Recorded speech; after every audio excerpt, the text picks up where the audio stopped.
자, 항상성 부분이고요. 그 옆에 이제 그림으로 나와 있는 거는 사람은 특히 이제 항온동물이라고 항온동물. 예. 그래서 뭐 더울 때나 추울 때나 36.5도를 유지를 합니다. 예, 36.5도를. 물론 이제 이렇게 뭐 방한복도 입어야 되고 뭐 그렇긴 한데 어찌됐건 36.5도를 이제 항상 이렇게 유지할 수 있다. 예, 그런 게 우리 몸이 이제 건강하려면 체온이라던가 뭐 이렇게 혈액에 있는 포도당의 양이라던가 혈당량이라고 합니다. 아니면은 뭐 체액의 농도, 여기 물 많이 마시면 소변 많이 넣고 물 조금 마시고 막 운동 많이 하고 그러면 소변이 조금 나오고 이런 게 다 체액의 농도를 조절하는 거거든요. 그런 것처럼 이제 항상성이라고 하는 거를 이렇게 있어. 그래서 그거를 조절하는 그런 기관들이 있어요. 그런 거 배우는 거고. 이게 이제 신경에 의한 작용도 있고 호르몬에 의한 작용도 있거든요. 근데 신경은 앞에서 조금 배웠어. 그래서 지금은 이제 호르몬에 대해서 나오는 건데, 호르몬이라고 하는 거는 어떤 화학 물질이야. 화학 물질. 예. 호르몬이 나와서 우리 몸의 기능을 조절을 해요. 근데 이게 내분비샘이라고 하는 데에서 나와. 내분비샘이라는 데에서. 내분비샘이 있고 외분비샘이 있는데, 외분비샘은 이렇게 그러니까 바깥쪽에 드러난 분비샘이에요. 예.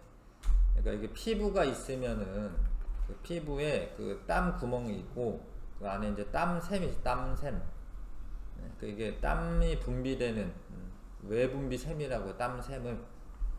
근데 여러 가지 땀이나 침이나 소화샘 이런 거는 소화샘도 사실은 외분비샘인데 우리 그 입에서 식도를 지나가지고 뭐 위장 지나가지고 소장 막 이렇게 지나가지고 막 올 거 아니야? 근데 이 소장이나 위장 있는 부분은 엄밀하게 따지자면 우리 몸 진정한 안쪽은 아니에요. 그러니까 여기를 들어와야지 이제 안쪽이야. 그러니까 여기에 있는 여러 가지 소화샘들이 있지. 위액이 분비된다던가 소화의 그 소화 효소가 분비된다던가 그런 소화샘도 외분비샘이에요. 땀샘도 외분비샘이고. 근데 외분비샘은 특징이 분비관이 따로 있어. 근데 알고 보면 당연한 거야. 왜냐하면 바깥으로 분비해야 되기 때문에 이 피부에서 바깥으로 분비하는 분비관이 따로 있죠. 분비관이 따로 있다. 근데 이거랑 반대로 이제 내분비샘은 몸 안에 위치한 거, 몸 안에. 예. 몸 안에 있고 분비관이 따로 없어도 돼. 없어도 돼. 왜냐면 혈관이 이렇게 막 사방팔방으로 다 뻗어 있잖아요. 그래서 내분비샘의 특징이 혈관을 따라서 이동해. 혈관을 따라. 분비관이 따로 없어요. 혈액에다가 뿌려. 혈액을 타고 지나가다가 표적세포라고 하는 게 있어. 그러니까 이 호르몬이 E라는 세포야. E라는 세포. 이 호르몬이 여기 가서 일해야 돼. 그럼 그 표적세포까지 이동을 합니다. 그 다음에 자기가 해야 될 일을 하는 거죠.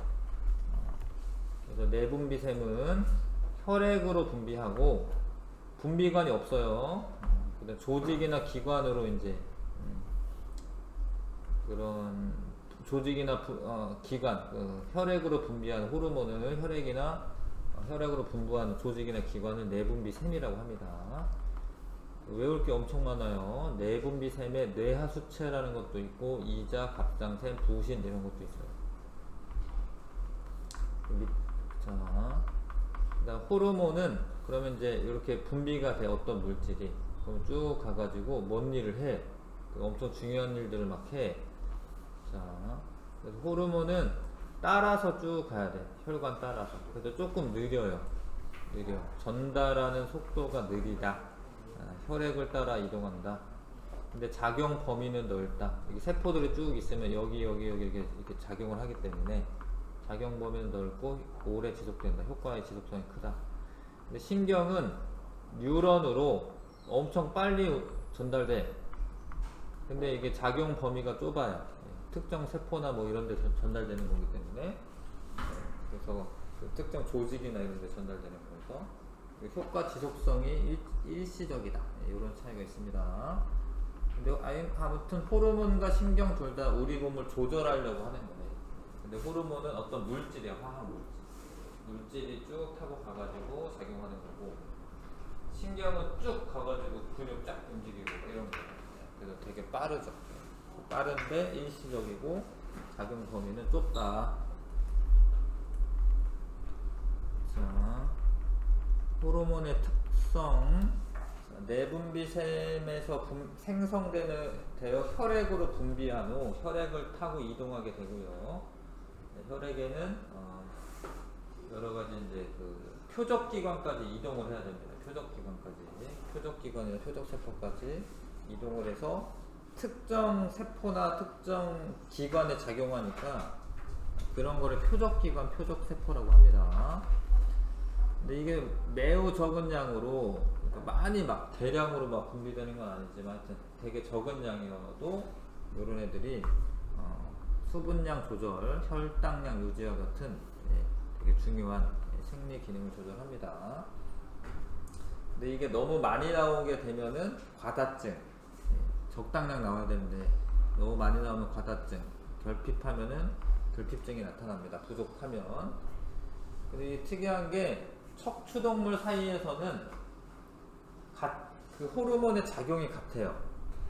그러니까 돼지의 인슐린이 혈당량을 조절하는 건데, 이 인슐린이 없으면 혈액에 당이 너무 많아져가지고, 포도당 이런 게 너무 많아져가지고 병이 걸려요. 그래서 혈당량을 조절해야 되는데 그걸 해주는 호르몬이 인슐린이야. 근데 이게 인슐린이 부족한 사람들이 있어. 그런 사람들은 막 조금 어떻게 혈당 조절이 안 되면 죽을 수도 있어요. 그래서 인슐린 주사를 맞아야 돼, 주사를. 근데 인슐린 이런 게 단백질이기 때문에 이거 먹으면 분해가 되기 때문에 주사를 맞아야 돼. 근데 그거를 돼지의 인슐린을 가져다가 놔도 적용을 해요. 적용이 돼. 그래서 이거를 좀 어려운 말로 이제 종 특이성이 없다. 종에 대한 특이성이 없다. 돼지 인슐린 내가 맞아도 된다. 그런 특징이 있습니다. 사람의 내분비샘과 호르몬, 내분비샘이 되게 많이 있는데 그걸 다 외워야 돼.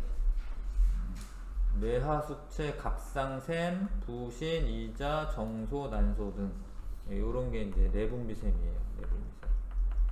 자, 여기 되게 많죠? 근데 뇌하수체부터 보면은, 뇌하수체라고 하는 거는 이게 간뇌인데, 간뇌의 여기가 시상하부라고 해요. 간뇌 중에 시상하부라고 합니다. 시상하부에 붙어 있어요. 여기 조그만해. 요게 간뇌 아래에 있는 내분비샘으로 전엽과 후엽으로 나누어집니다. 전엽이 있고 후엽이 있고, 여기에서 나오는 호르몬, 여기서 나오는 호르몬의 종류가 달라요. 그래서 이제 고등학교 때는 이제 이거를 구분해가지고 외우는데, 지금은 그냥 우리 뇌하수체에서는 이런 게 나온다. 아무튼 항인효 호르몬이 사실은 뇌하수체 후엽에서 나와요. 후엽에서. 아무튼 뇌하수체에서는 이런 호르몬이 나온다. 생장 호르몬, 뼈와 근육 생장을 촉진해주는 호르몬이고, 갑상샘 자극 호르몬. 근데 이게 특이하게 갑상샘을 명령을 내리는 호르몬이 또 나오는 거예요. 그러니까 이 간뇌에서 명령을 내려, 그러면 이 뇌하수체에서 호르몬 만들어서 보내. 근데 갑상샘의 어떤 기능을 조절하는 호르몬을 내보내. 그래서 이제 갑상샘 자극 호르몬이 나와요. 갑상샘 자극 호르몬. 갑상샘은 결국에 이 갑상샘 자극 호르몬의 영향을 받아서 얘에서는 뭐가 나오냐면 티록신이라고 하는 호르몬이 나와요. 티록신. 티록신은 세포호흡을 촉진하고 체온을 유지한다. 세포호흡이 많이 되면 에너지가 많이 나오는 거기 때문에 체온이 유지가 되는 거죠. 그러니까 너무 이제 저온인 상태다 이러면은 티록신 분비가 많아지는 거예요. 세포호흡을 촉진하고 체온을 유지한다. 그 다음에 생식샘 자극 호르몬, 이것도 마찬가지예요. 그러니까 여기에서 간뇌에서 명령 내리면 생식샘 자극 호르몬을 또 내보내서 생식샘을 자극하는 거지. 생식샘 자극 호르몬은 난소나 정소를 자극을 합니다.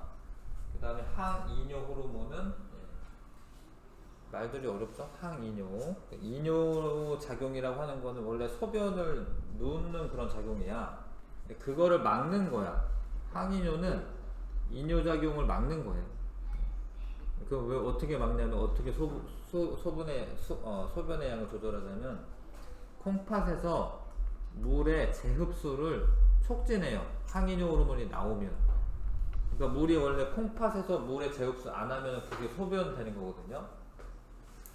소변이 되지 않게 이제 재흡수를 해. 그럼 재흡수를 왜 하냐면 내가 수분이 부족하니까. 수분 부족하잖아. 그럼 항이뇨 호르몬이 나와서 수분의 재흡수를 더 시키는 거죠. 수분량을 조절한다. 자, 뇌하수체에서 나오는 호르몬, 생장 호르몬 중요하죠. 생장 호르몬 있고 뼈와 근육의 생장 촉진한다. 요즘 특히 이제 청소년들 나이에서도 중요하죠. 갑상샘 자극 호르몬은 갑상샘을 자극해서 티록신이 나오게 하는 거고, 생식샘 자극 호르몬은 생식샘을 자극해가지고 뭐 정소나 난소에서 성 호르몬이 나오거든요. 이런 거 나오게 하는 거고. 항이뇨 호르몬은 그 표적 기관이 콩팥이야. 콩팥으로 이동한 다음에 수분의 재흡수를 촉진한다. 되셨죠? 갑상샘은 세포 호흡을 촉진합니다. 그 체온을 유지하고, 부신은 신장 위에 있는 부분이 부신이라고 해요. 부신. 부신도 사실 속질도 있고 겉질도 있고 막 이래. 근데 아무튼 부신은 여기서 배우는 거는 이건 원래 속질에서 나오는 거긴 한데요. 아드레날린이라고 하는 게 나와서 심장박동을 촉진합니다. 심장박동 빠르게 하고 혈당량과 혈압을 높인다. 뭔 일이 있어, 뭐 내가 엄청 뭐 위험한 상황이야. 그러면 여기 부신에서 아드레날린 나오고, 표적 기관이 심장이죠. 심장에 가서 심장을 빨리 뛰게 한다. 그 다음에 이제 혈당량 이런 걸로 높여놔야지 세포에 포도당이 공급이 돼서 에너지를 더 많이 쓸 수 있는 거예요. 이자는 여기 이렇게 생겼고, 생김새도 아셔야 됩니다. 이자에서 글루카곤이라고 하는 호르몬과 인슐린이 나오는데, 글루카곤은 혈당량을 높여요. 아까 전에 선생님 인슐린 혈당량 낮춘다라고 얘기한 것 같은데, 이 둘이 서로 반대되는 작용합니다. 혈당량을 낮추기도 하고 높이기도 하고. 근데 뭐 한꺼번에 나오는 건 아니고, 글루카곤이 많이 나오면 인슐린은 잘 안 나오는 거고. 근데 글루카곤은 혈당량 높이는 이유가 밥을 먹고 좀 오래 지나. 선생님 지금 힘이 없는데 글루카곤이 나와가지고 간에 저장된 글리코젠을 포도당으로 바꾸는 거예요. 뭐 이런 거 구체적으로 뒤에 배웁니다. 근데 내가 지금 밥 먹은 지 얼마 안 됐어. 그러면 이제 그 포도당을 이제 저장을 해놔야 돼. 저장을 해서 혈당량을 낮추는 게 인슐린이에요. 그 다음에 정소는 남자의 2차 성징이 나타나게 한다. 그 호르몬 이제 테스토스테론인데, 테스토스테론이 나오면은 애가 좀 달라져. 애가 아니야. 남자애들이 좀 달라져요. 목소리도 굵어지고, 원래 남자는 상체가 좀 발달하거든요. 상체도 발달하고 근육도 좀 생기고, 얘는 딱 봐도 얘는 남자구나. 그런 게 이제 2차 성징인데, 그 정소에서 나오는 테스토스테론이라는 호르몬 때문에 그렇게 되는 거죠. 난소에서 나오는 에스트로겐은 여성의 2차 성징. 그러니까 초등학교 때는 그냥 원래 다 비슷한 거야. 그 어떤 체형이나 뭐 이런 것들도 다. 근데 뭐 이렇게 중학생 되고 이러면은 이제 에스트로겐이라는 호르몬이 나와서 뭔가 더 여성처럼 되는 거죠. 그런 호르몬들의 작용이 있습니다. 자, 호르몬 관련 질병. 지금은 이제 생장 호르몬이 많이 나와야 되는 시기긴 해. 생장 호르몬이 많이 나오면 거인증이나 말단비대증 이런 게 생길 수가 있어요. 생장 호르몬이 과다가 되면. 일단 거인증은 성장기에, 너무 큰 거인증이죠. 성장기에 생장 호르몬이 과대하게 분비되는 거 말이에요. 키가 2m 이상 자란다. 심혈관계 질환과 근골격계 질환 등을 알 수도 있다. 하여튼 뭐 무조건 키 크는 게 좋은 건 아니다 이 소리지. 이거는 키가 커도 2m나 되니까 혈압이나 뭐 이런 것도 달라질 수 있고 심혈관계 질환이나 근골격계 질환이 발생할 수 있습니다. 물론 키 크면 좋긴 한데 아무튼 너무 큰 건 별로 또 안 좋다는 거고. 근데 말단 비대증은 뭐냐면 이미 다 성장기가 끝났어. 근데 계속 생장으로는 계속 나오는 거예요. 그럼 요 끄트머리가 계속 자라. 이미 이런 이제 이런 게 다 이제 다 그 성장판들이 닫힌 상태에서 생장 호르몬이 나오잖아. 그러면 끝이 자라. 끝이. 손가락 너무 길어진다던가. 아니면 이제 말단 여기 광대뼈나 여기 턱이나 이런 데가 자라요. 이렇게 자라요. 그래서 이제 그걸 말단 비대증이라고 해요. 말단 비대증. 얼굴 형태가 변해요. 옛날에 브룩실즈라고 되게 유명한 엄청 뭐 세계 최고 미인 뭐 이런 사람이 있거든. 근데 지금 보면은 얼굴 형태가 이렇게 바뀌었어 이렇게.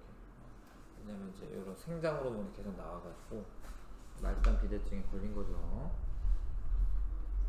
그래서 하여튼 너무 많이 나오면 또 그렇게 좋은 건 아니다. 이 두 가지 질병에 걸릴 수가 있고. 근데 너무 적게 나오면 송이증에 걸리는. 너무 적게 나오면. 너무 적게 나와가지고 발육이 잘 안 되는 겁니다.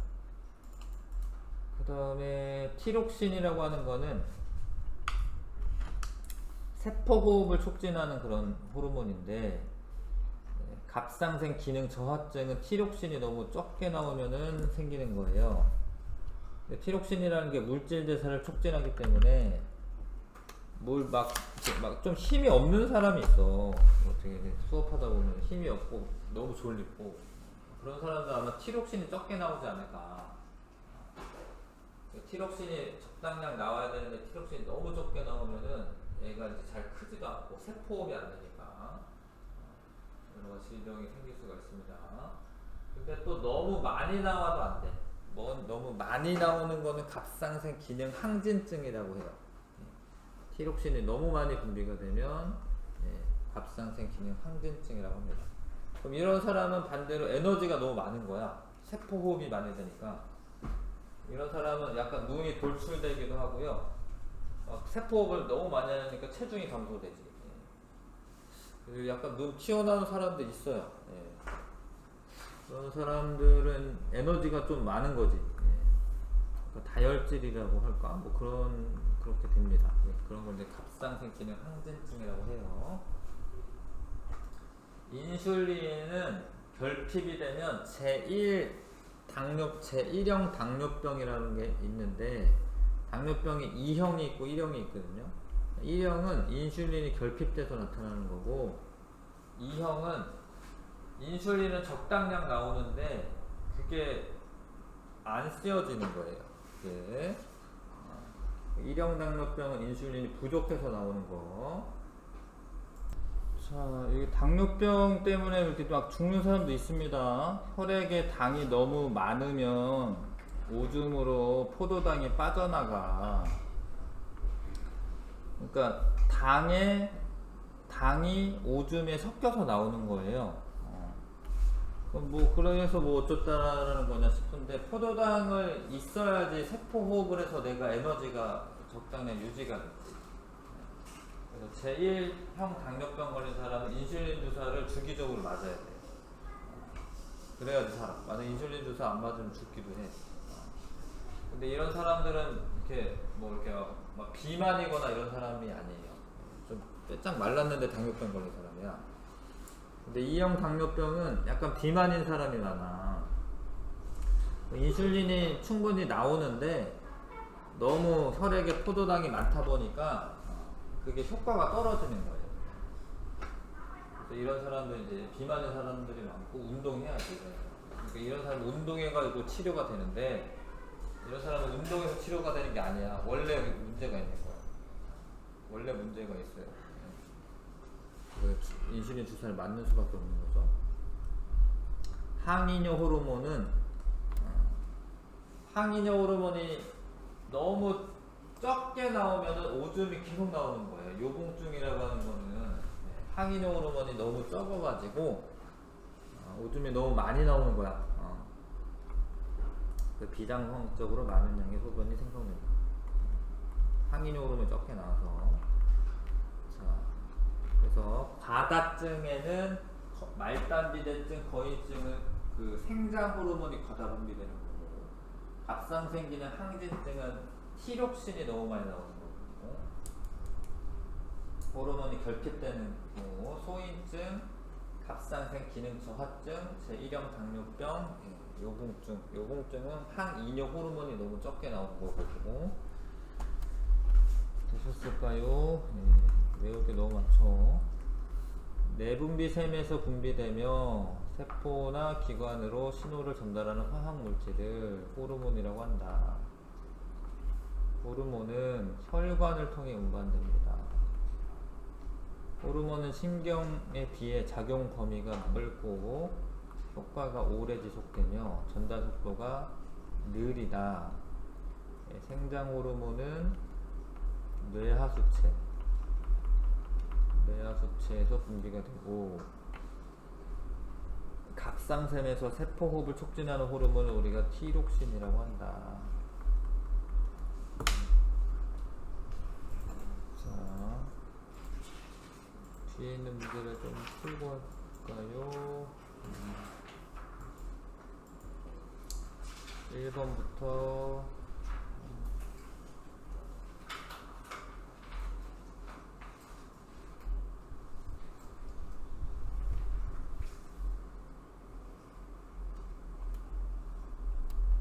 1번부터 8번까지만 할게요. 1번부터 8번까지.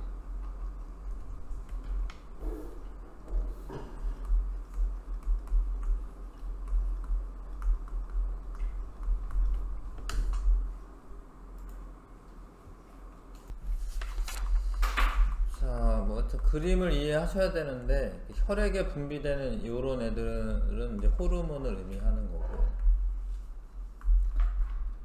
그 호르몬이 분비가 되는 거니까 내분비샘이죠. 내분비샘.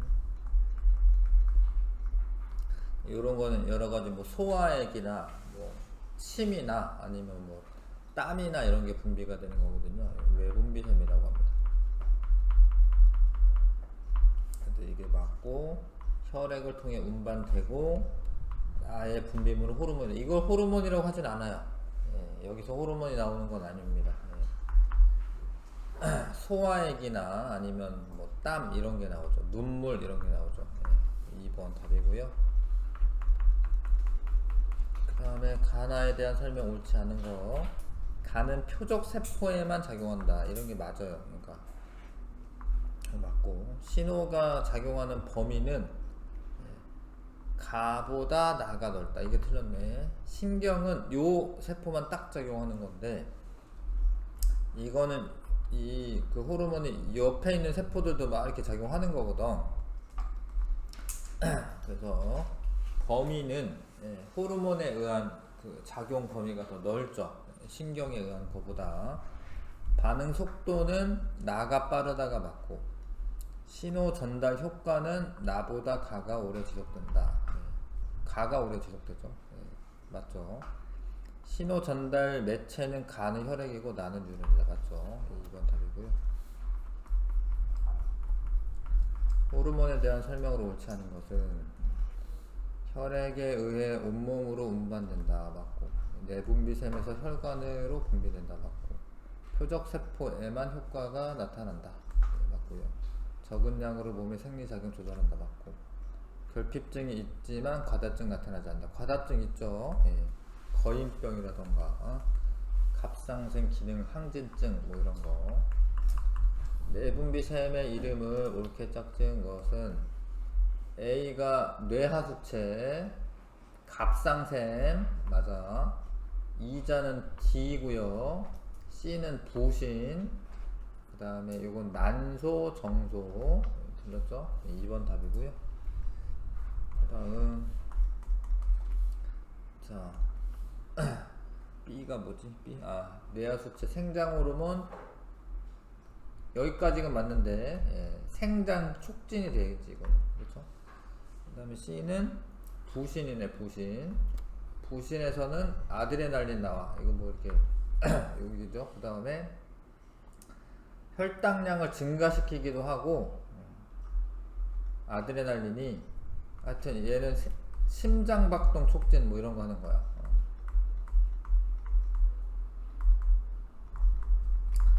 그 다음에 D는 그림이 뭔가 이자는 이자에서 글루카곤 나오고 혈당량 증가시켜요. 이거 3번 답입니다. 그 다음에 E는 갑상샘인데 갑상샘이 아니구나. E는 난소네요. 난소. 난소는 여성의 2차 성징 발현. 그 다음에 F는 뭔가요? 정소인데 정소는 남성의 2차 성징 발현. 됐을까요? 아무튼 3번 답이고, 그 다음에 혈압 상승시키고 심장박동 빨라지게 한다. 근데 이게 아드레날린인데 아드레날린을 쓰라는 게 아니라 그거를 분비하는 내분비샘의 이름은 부신. 신장 위에 붙어있죠. 부신. 성장기 이후 호르몬 A의 분비 이상으로 나타난다.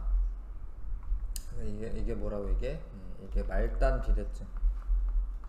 말단 비대증은 생장 호르몬 때문에 그렇고요. 생장 호르몬은 뇌 하수체에서 분비되는 거고, A의 결핍으로 나타나는 증상이다. 결핍이 아니죠. 왜냐면 이거 너무 많이 나오는 거기 때문에 과다야, 과다. 1번. 다음은 어떤 호르몬의 분비 이상에 의한 질병의 증상을 설명한 것이다. 자, 혈당량이 정상보다 높다. 그 다음에 오줌으로 포도당이 배출된다. 당뇨병이긴 하죠. 이게 당뇨병이고,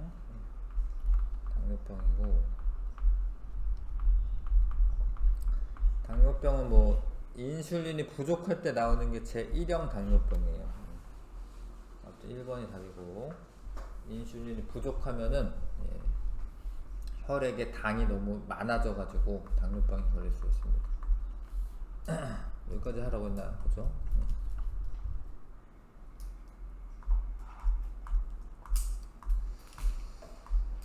항상성 유지는 좀 쉬었다가 5분 있다가 하겠습니다.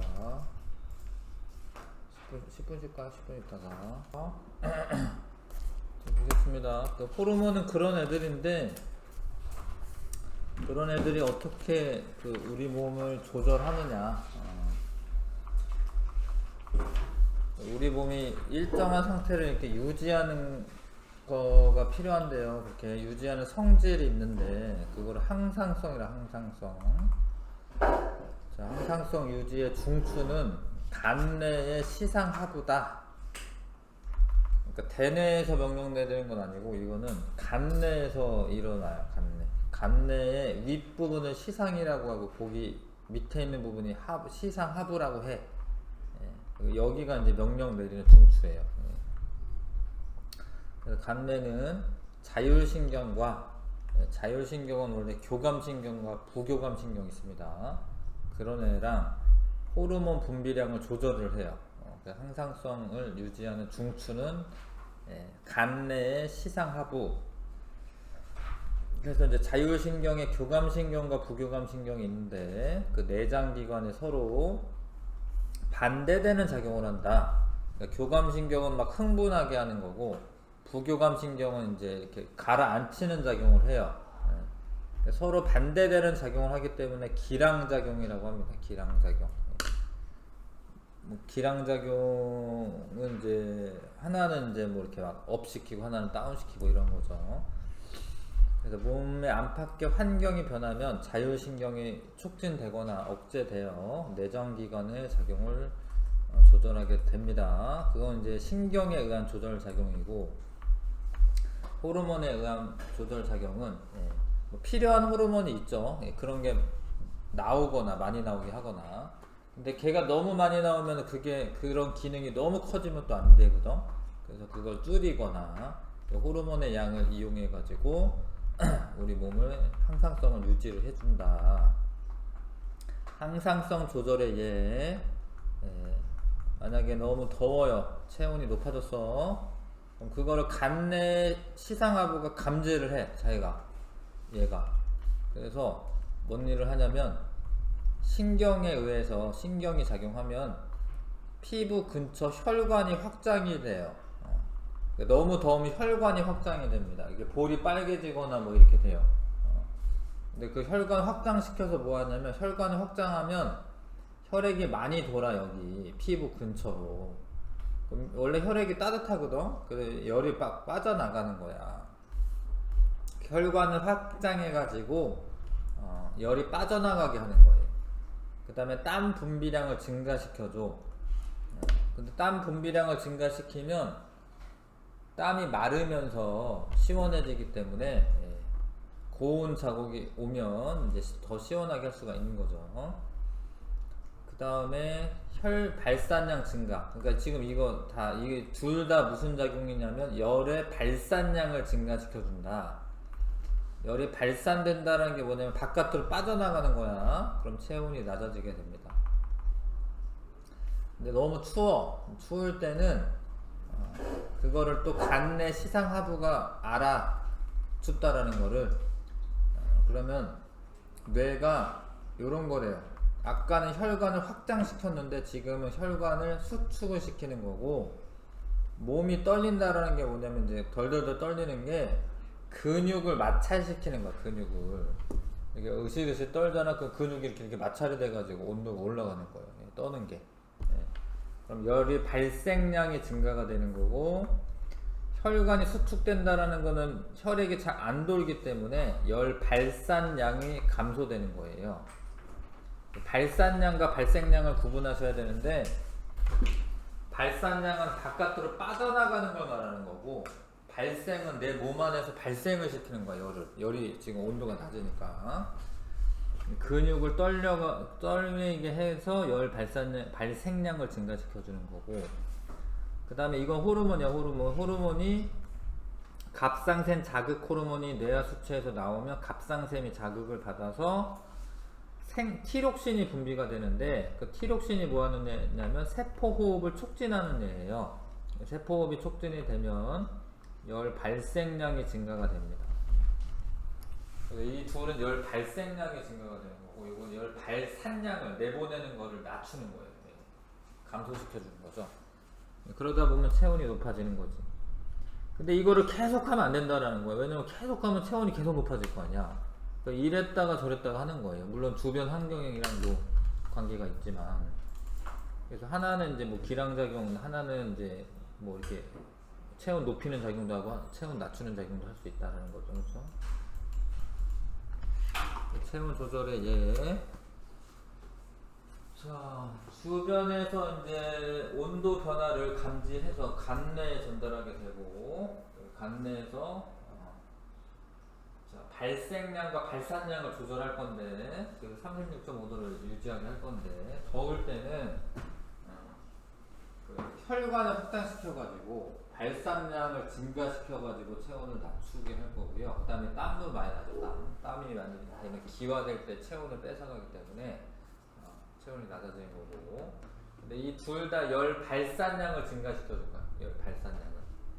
근데 추울 때는 자, 근육이 떨리게 해. 그럼 이거는 열이 발생시키는 거야. 그 다음에 티록신 분비가 많이 돼서 세포호흡이 촉진돼. 이거 열 발생량을 증가시켜준 거예요. 자, 근데 혈관이 수축을 해가지고 뭐 이렇게 입술이 파래지고 이러거든. 그거 혈액이 잘 안 돌아서 그런 거예요. 일부러 그렇게 하는 건데, 왜냐하면 이제 그 빠져나가는 걸 줄이기 위해서 열 발산량을 감소시켜 주려고 혈관을 수축을 시키는 겁니다. 이건 이제 체온 조절의 예고, 항상성 조절 가운데 체온 조절의 예고, 혈당량 조절.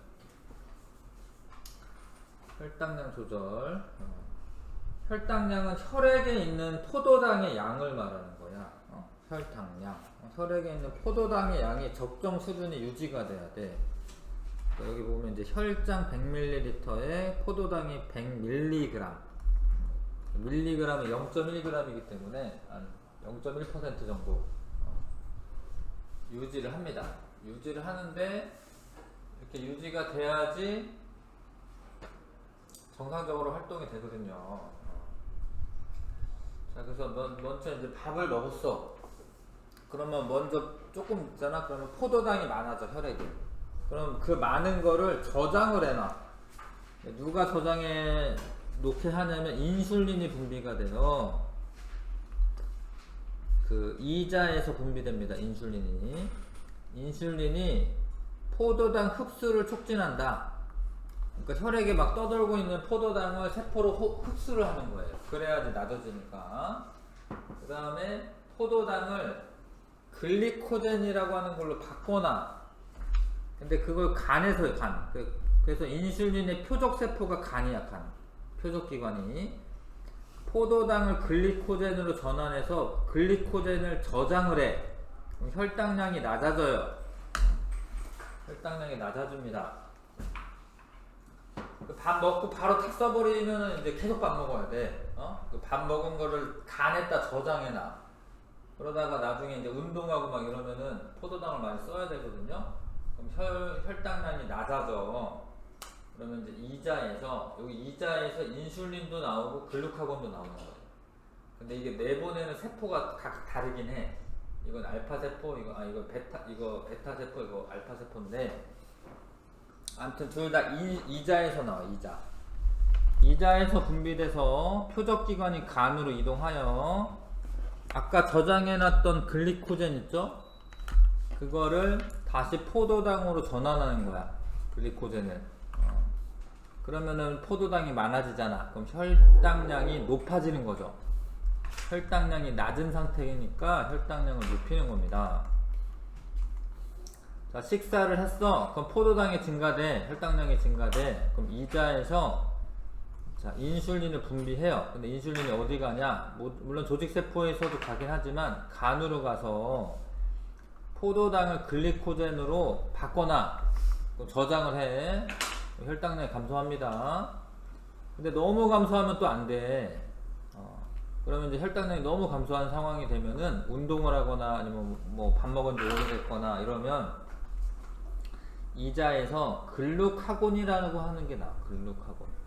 글루카곤이 간에 가서 아까 저장해놨던 글리코젠이죠. 글리코젠을 포도당으로 분해해서 내보내요. 혈당량이 높아지겠지. 근데 이게 좀 이름이 헷갈리잖아. 하나는 글루카곤, 하나는 글리코젠 뭐 이러잖아. 근데 이게 글루카곤은 호르몬이기 때문에 뭔 이렇게 끝나는 거예요. 그래서 글루카곤 이런 게 이제 호르몬이다. 호르몬의 한 종류다. 이렇게 알고 있으시면 좋을 것 같고요. 하여튼 글리코젠이라고 하는 거는 포도당을 결합해가지고 여러 개를 붙여놓는 그러니까 이런 탄수화물의 일종인데 다당류 탄수화물입니다. 글리코젠은 그렇게 저장을 했다가 나중에 필요하면은 분해를 해서 포도당으로 만들어서 쓰는 겁니다. 그 다음에 자료 더하기에 옆에 보면 사진이 있는데 이게 여기가 갑상샘이 있는 부분이야. 지금 갑상샘이 되게 이렇게 크게 커진 거예요. 이게 갑상샘이. 근데 왜 커지냐? 사실 이런 거는 원래 이래. 옆에 보시면 자, 부족하면 티록신이라고 하는 게 부족하잖아. 그럼 간 내에서 뇌하수체에 명령을 내려. 갑상샘 자극 호르몬을 많이 만들어라. 이런. 근데 갑상샘 자극 호르몬이 많이 나와. 그럼 갑상샘을 많이 자극을 하겠지? 아니야, 줄어들어야지. 미안해요. 지금 이제 부족한 상황이구나. 맞네.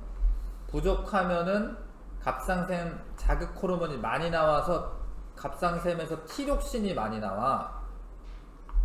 그러면 이제 세포흡이 원래 촉진돼야 돼요. 근데 이런 경우가 있어요. 이게 뭐 몽골 사람이라던가 아니면 저기 내륙 지방에 사는 사람은 미역이나 해조류 이런 거를 못 먹는데 거기에 아이오딘이라고 하는 물질이 있어. 그거 써져 있는 건데 이거 지금 아이오딘이 있어야지 티록신을 만드는데 갑상샘을 자극을 해서 티록신 내보내라고 했는데 아이오딘이 없는 거야. 그러면 티록신이 안 만들어져요. 원래는 이제 티록신 만들어서 이렇게 가가지고 너무 많다 이제는, 그럼 이제 그 갑상샘 자극 호르몬이 덜 나온다 뭐 이렇게 돼야 되는데, 그런 피드백이 일어나야 되는데, 근데 여기는 이제 티록신을 못 만드는 거야. 못 만들면 또 자극을 하겠지. 자극을 했는데 또 못 만드는 거야. 왜냐면 아이오딘이 없으니까. 그래서 계속 커져요, 갑상샘이. 이렇게 커졌다 이거야 이게. 그런 이제 갑상샘 종이 걸릴 수 있다라는 거죠. 학습 내용 체크. 몸 안팎의 변화에도 몸의 상태를 일정하게 유지하는 성질을 항상성이라고 합니다. 항상성. 추울 때 피부 근처 혈관이 추울 때 수축돼야 돼요. 그래야지 열 에너지가 안 빠져나갑니다. 혈당량이 높을 때는 이자에서 그렇죠, 이거 꼭 외우셔야 됩니다. 인슐린이 분비가 됩니다. 인슐린이 분비가 되고, 혈당량이 너무 낮으면 글루카곤이 분비가 됩니다. 217쪽 옆에. 그러니까 포도당과 인슐린은 거의 그래프가 같이 가요. 왜냐면 밥 먹고 나서 포도당이 많아져. 그럼 인슐린도 많아져요. 왜냐면 포도당 줄어들었어 이렇게.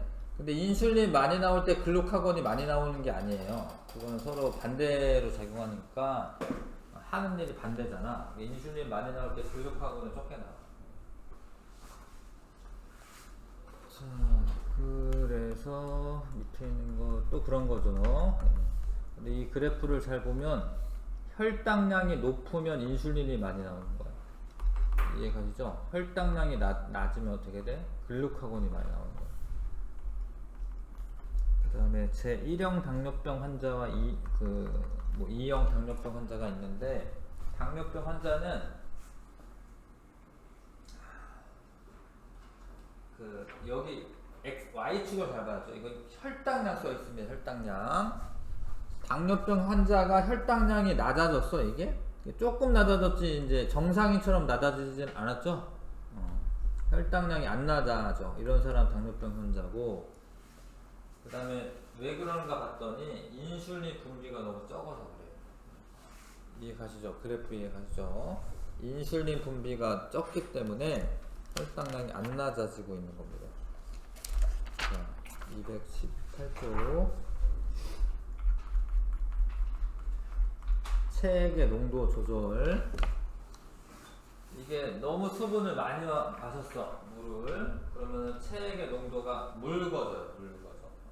묽어지면 또 안 되거든요. 묽어지면은 항이뇨 호르몬이라는 걸 내보내게 해. 항이뇨 호르몬이 뭐냐? 콩팥에서 물의 재흡수를 묽어진 거 아닌가?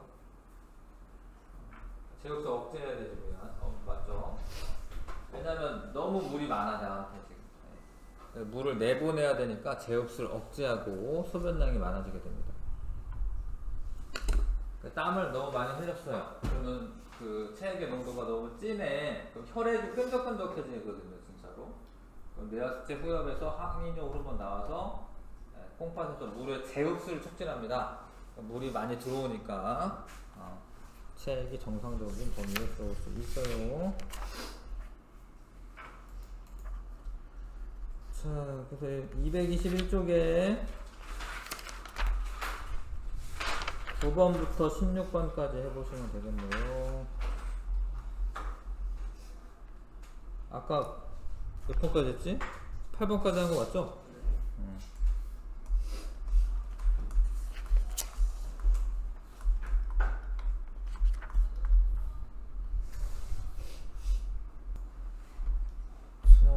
우리 몸에서 일어나는 여러가지 반응 중 항상성과 관련이 깊은 것을 보기에서 모두 고른 것은, 추울 때 근육 떨린다. 이거 괜히 떨리는 거 아니다 라는 거야. 덜덜덜 떠는 거는 열을 발생시키는 겁니다. 근육이 떨리면서. 사춘기가 되면은 2차 성징이 나타난다. 근데 이거는 뭐 항상성이랑 관계가 없고, 뭐 호르몬이랑은 관계가 있을지 모르지만 항상성이랑 관계가 없습니다. 혈당량이 낮아지면 간에 저장된 글리코젠이 포도당으로 분해된다. 맞죠? 근데 이런 역할을 하라고 이제 하는 게 글루카곤이 나와서 그런 거예요. 글루카곤에 의해서. 3번 고르면 되고요. 그 다음에 호르몬 A와 B의 이름을 옳게 짝지은 것은 A는 갑상샘 자극 호르몬이죠. 갑상샘 자극 호르몬. B는 그쵸, 티록신이죠. 티록신. 갑상샘에서 나오는 호르몬이고 세포호흡을 촉진합니다. 티록신. 그 다음에 위 그림에 대한 설명으로 옳지 않은 것은 A의 표적기관은 갑상샘이다. 그런 말 맞아.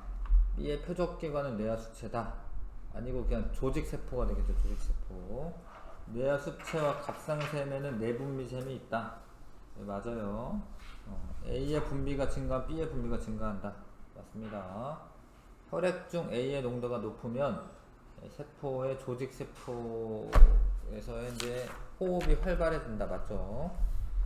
답은 2번이고 12번 추울 때 땀 분비는 억제가 돼야 돼요. 근데 땀이 막 추울 때 땀 많이 나오면 안 되죠. 땀 분비가 억제가 되는 게 맞고요. 세포 호흡이 억제되면 안 되지. 에너지 만들어내야 되니까. 근육의 떨림이 증가한다. 맞아요. 기억기급. 4번 답이고. 그림은 운동을 한 후 시간의 경과에 따른 체온의 변화를 나타낸 것이다. 체온이 너무 막 올라가면 안 되잖아요. 그치? 그래서 뭐 이렇게 정상 범위로 낮춰야 되거든요. 그래서 티록신 분비량이 증가하면 안 돼. 왜냐면 그럼 열 더 나.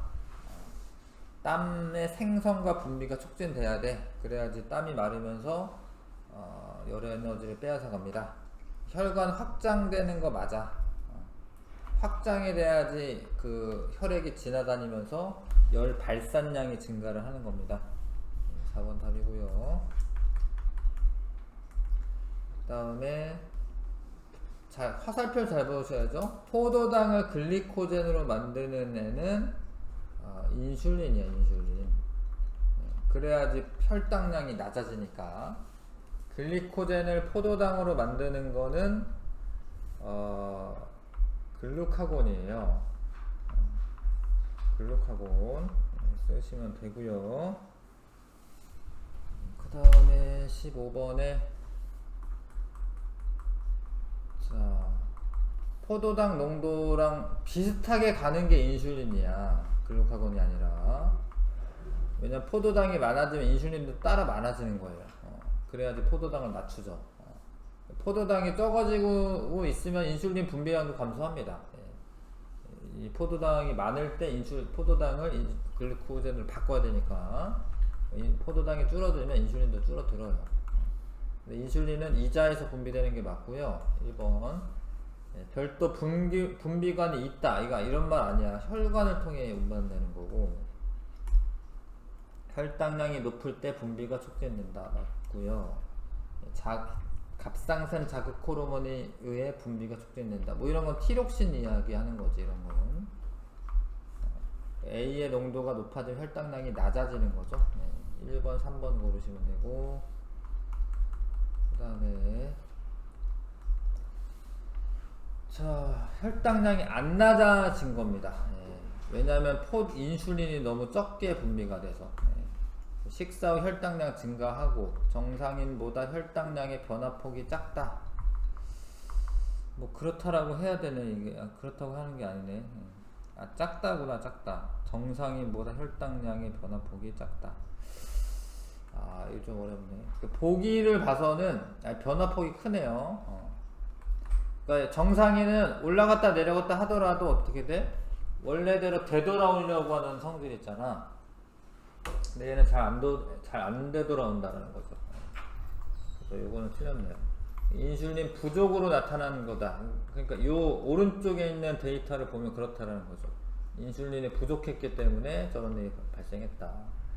정상인보다 혈액 중 포도당의 농도가 높다. 맞네요. 오줌으로 포도당이 배출되는 증상이 나타난다. 맞죠? 그래서 당뇨병이라고 하는 거고, 실력 강화도 마저 풀겠습니다. 1번에서 4번까지 갔다 오세요. 네.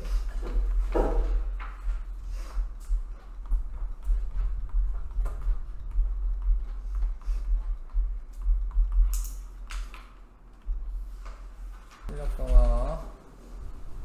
결핍이 되면 당뇨병이 나타난다. 인슐린이 결핍이 되면 당뇨병 나타나는 거예요. 인슐린. 만약에 이게 적으면 오줌이 대량 배설된다. 다량 배설된다. 그거는 이제 항이뇨 호르몬.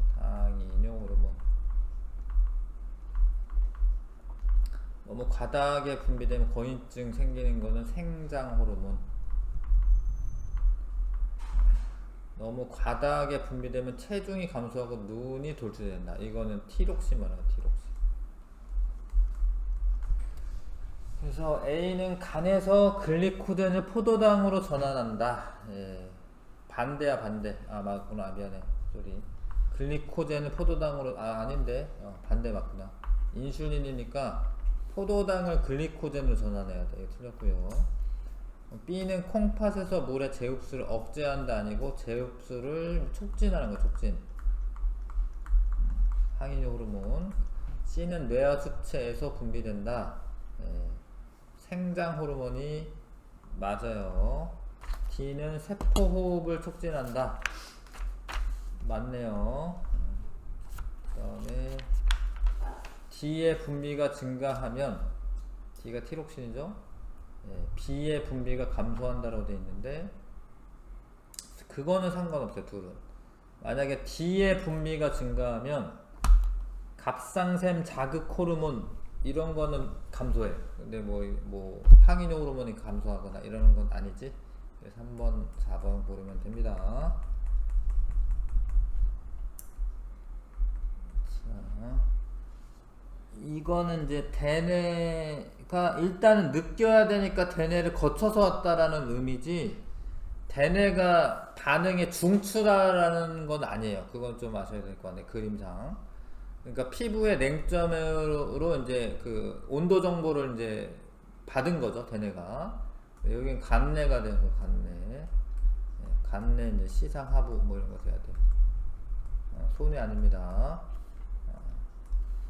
그래서 피부 근처 혈관을 수축시켰다라는 거는 지금 너무 저온이다라는 거. 저온이어가지고 수축을 시켜서 열 발산량을 감소시킨 거예요.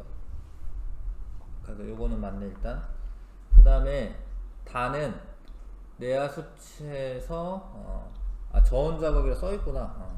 저온 자극이기 때문에 열 발산량 감소하는 거 맞고, 그 다음에 뇌하 수치에서 갑상샘 자극 호르몬, 티록신, 세포호흡 촉진, 그래서 열 발생량을 증가시킨다. 니은 맞네요. A는 갑상샘 자극 호르몬이고 B는 티록신이다. 맞네. 그래서 니은 디귿 4번. 그 다음에 3번에 자 식사를 했어. 그러면 이제 포도당이 많아지니까 혈당량 증가했잖아요. 그럼 요때는 인슐린이 분비돼야 돼. 인슐린. 그래서 혈당량을 낮춰야 되고, 근데 운동을 해가지고 막 썼어요. 포도당을. 그럼 너무 포도당이 낮아지는 거거든. 그럼 이때는 글루카곤이 분비가 돼야 돼. 그래서 A에서 글루카곤의 분비량이 증가한다는 아니고요. 간에서 글리코젠이 포도당으로 전환되는 양은 구간 B에서가 A에서보다 많다. 간에서 글리코젠이 포도당으로 전환되는 구간은 이제 B죠. B에서가 많다. 맞네. 운동을 하면 세포에서 혈액으로 이동하는 포도당의 양이 증가한다. 운동을 하면 세포에서 혈액으로 이동하는 포도당의 양이 증가한다. 운동을 하면은 지금 혈당량 감소했잖아요. 운동을 하면 그러면은 혈액에서 세포로 이렇게 흡수되는 양이 증가하는 거지. 틀렸네. 혈액으로 이동하는 게 아니라 혈액에 있던 포도당을 세포내로 흡수할 거 아닙니까? 이건 틀렸네요. 그래서 2번. 그 다음에 4번에 자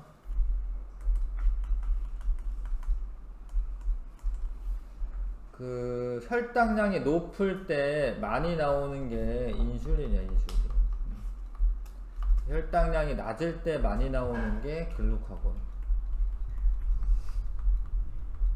그래서 A는 혈당량이 낮을 때 분비가 촉진되고 B는 혈당량을 증가시키는 작용. 이게 마치 그림상 이거를 XY를 볼 때 조심해야 되는 게 뭐냐면 인슐린이 증가해서 혈당량이 증가했다 이렇게 보는 게 아니에요.